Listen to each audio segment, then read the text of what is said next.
I'm making this video to kind of kick this kick this subject around on whether people think the Metropolitan Museum of Art in New York City is haunted or not haunted.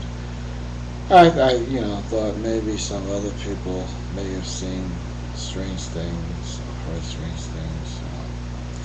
So I would like to get opinions and comments from people, but I'll tell you, the experience that I had, and you might relate to something similar. I don't know.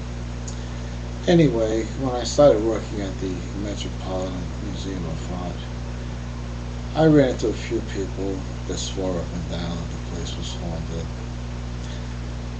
but I never really thought much of it. It's a beautiful museum. There's a lot of art there. But the first thing I noticed odd about the museum was what they call the Rockefeller Wing, where they have the art from New Guinea, and that's where the people were cannibals in that part of New Guinea, and that's where Michael Rockefeller had disappeared. And I, noticed a few strange things. Statues sweating, cases exploding in there. But I thought that could have been a natural phenomenon. But one thing I really couldn't explain was the day that my walkie-talkie somehow lifted off the floor of the Rockefeller Wing and just kind of flew across the gallery. I just can't think of any logical explanation for that. But maybe there was. I didn't think a lot of it, despite the fact that people had told me that some people that started working there had just seen horrifying things and ran out of the museum and never even came back for their paycheck. But it didn't bother me that there were things that could be explained. And matter of fact, I had more laughs there than worrying about any scary stuff. The biggest laugh I had there was when this lady came over to me and she rushed into the gold plate area and screamed, "Where are my gold plates?" And I said, "Who are you?" And she said, "I'm Happy." And I said, "Happy who?" She screamed, "I'm Happy Rockefeller." That I realized that she was, and it really was her gold plates, because the Rockefeller family had donated those gold plates, and the whole Rockefeller wing. So, I had a lot of laughs at things that went on there. As a matter of fact, the guy that played Felix on The Odd Couple, I ran into him one time. He was saying this is such a great place to work. He's more like, he's more like him, like Oscar. I mean, not Oscar, but Felix. Than this TV show. So now he's gone. He's passed. He was a great guy, very funny. I've met a lot of people there. Some people I didn't even know that they were movie stars. I met one guy. I still can't remember his name. Oh, Michael. Was it something Dudley? Michael Dudley? I don't know. He played the author. I can't remember. And anyway, I didn't know his name. He thought I was putting him on. So. But he was a good guy too, and he's gone too now. But anyway, I was glad I met a lot of these people. But Dudley Moore, that was his name. Okay. I'm terrible at names. Anyway. Despite all that, there was one thing that made me really wonder if the museum wasn't haunted. And that thing was that one day I was in the gallery where the Pope had lent the museum a tremendous part of the Vatican collection.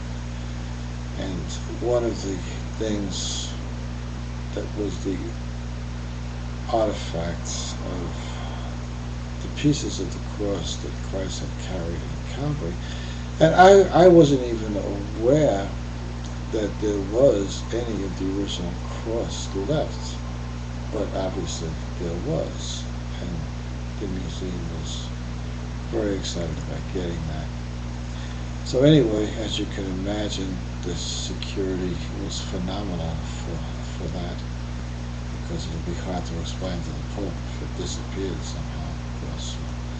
So I was in an enclosed gallery where no one could get in, but yet someone wearing a security uniform seemed to come walking out of a wall or something. I thought maybe there was a secret door somewhere or whatever. And I said to him, how did you get in here? This is supposed to be completely locked up with no other way in. And he said to me that I can get into any space in the museum. I said, well, why are you here? He said to me, I'm always here. And anyway, I told him he had to sign in because no one could be here without being authorized to be here. So he signed in, put his name and everything. And we started to talk, and he told me that he just had to meet me in person. He said that him and his friends were all laughing their heads off at different things I did. And I said, well, why didn't I ever see you or your friends? He said, well, it's hard to see us. I said, well, I thought maybe he was pulling my leg. I don't know. So anyway, we talked a lot about religion, and we talked about the Vatican collection, and all of those things. And he told me a lot of stories about the museum, things that only someone working there a long, long time would know. So then eventually he said he had to leave, and he started to walk away, and then he got near a wall and just seemed to vanish into the wall. And later on, I told one of my friends what happened, and he looked at the name in the book to see who it was that signed in. He said to me, that guy that signed in has been dead for 15 years. I said, are you trying to tell me that I was talking to someone that died 15 years ago who used to work here? He said, yes, that's what it looks like.